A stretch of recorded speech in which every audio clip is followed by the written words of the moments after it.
आनंद जी, सबसे पहले आपको सुपर 30 के 27 बच्चों की कामयाबी के लिए ढेर सारी शुभकामनाएं और बधाई। सर, आपके लिए कितनी बड़ी खुशी है?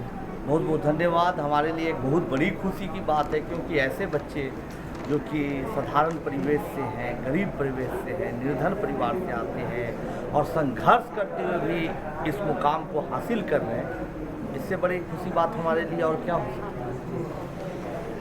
सर, एक बार फिर देश ही नहीं विदेशों में भी आपकी कामयाबी की चर्चा है, मीडिया में भी आप छाए हुए हैं, आप क्या कहना चाहेंगे? बहुत अच्छा लगता है कि इन बच्चों का रिजल्ट होता है, लोग इसकी तारीफ़ करते हैं और लोग चर्चा करते हैं, तो मुझे अच्छा इसलिए लगता है कि उन्हीं लोगों की चर्चाएं, उन्हीं लोगों का बढ़ाया उत्साह ही कारण है कि मैं आज इन बच्चों के लिए काम कर रहा हूँ। दूसरी बात, इससे ये भी सिद्ध होता है कि दुनिया में अच्छे लोगों की कमी नहीं है। दुनिया चाहती है कि समाज में अच्छा काम हो, समाज में बदलाव आए, जो पिछड़ा हुआ तबका है वो भी आगे आए, जो आर्थिक रूप से कमज़ोर तबका है वो भी मुख्य धारा में आए। समाज ये चाहता है, कि हमारे लिए खुशी की बात है। जैसा कि आपने बताया कि कई बच्चे के माता पिता मजदूर हैं, तो क्या आप ये कहना चाहते हैं कि अवसर मिलने पर मजदूर का बेटा भी IIT कर सकता है? हमने तो ये देखा सुपर 30 में पिछले 12-13 सालों में कि अगर किसी के पिताजी मजदूर हैं, किसी के पिताजी रोड पर वेंडर का काम करते हैं, कोई चाट बेचते हैं, कोई पकौड़ा बेचता है, कोई कुलचे बेचते हैं, फिर भी उनका बेटा में एक दम है, उनको एक अच्छा मौका दिया जाए, उनको एक अच्छा अवसर दिया जाए तो कुछ भी कर सकते हैं। कोई बच्चा पिछड़ता है तो उसका कारण जाति और धर्म नहीं होता है, बल्कि उसका कारण होता है गरीबी। तो अगर सुविधाएं हो तो कोई भी कुछ भी कर सकता है। लेकिन सर, एक साधारण स्कूल में बोरा पर बैठकर पढ़ने वाला मजदूर का बेटा और एक एयर कंडीशन कमरे में स्मार्ट क्लास करने वाला छात्र को भी IIT JEE जैसे परीक्षा में एक ही तरह के सवाल हल करने होते हैं।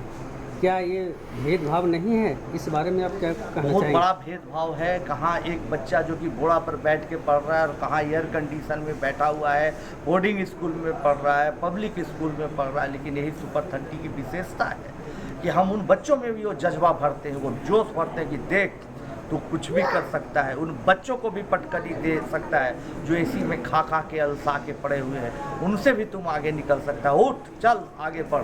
और बच्चे रिजल्ट हासिल करके ये सिद्ध करते कि ऐसा हो सकता है। सर, इस बार IIT JEE एडवांस परीक्षा में यूपी और बिहार बोर्ड के छात्रों का रिजल्ट सबसे कम रहा है। यूपी बोर्ड के 1.98% और बिहार बोर्ड के 1.78% छात्र ही सफल हो सके हैं। इसकी क्या वजह है? इसकी वजह तो बहुत स्पष्ट है। हमारी शिक्षा की नीतियाँ, IIT में जो चयन प्रक्रिया है वो बहुत दोषपूर्ण है।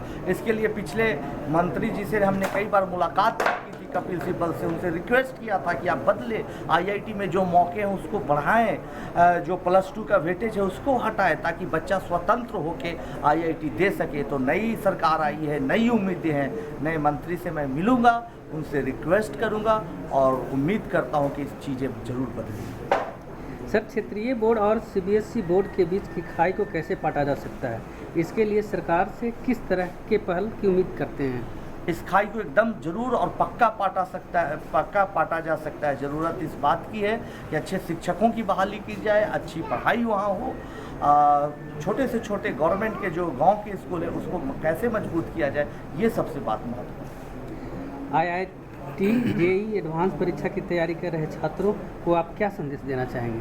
मेहनत करें, बेसिक पढ़ें, कभी हिम्मत न हारें, हमेशा सोचें कि बुझी हुई समा फिर से जल सकती है, भयंकर से भयंकर तूफान हो कश्ती निकल सकती है। बच्चों, आप निराश न हो, मायूस न हो, मेहनत करें, देखें एक दिन आप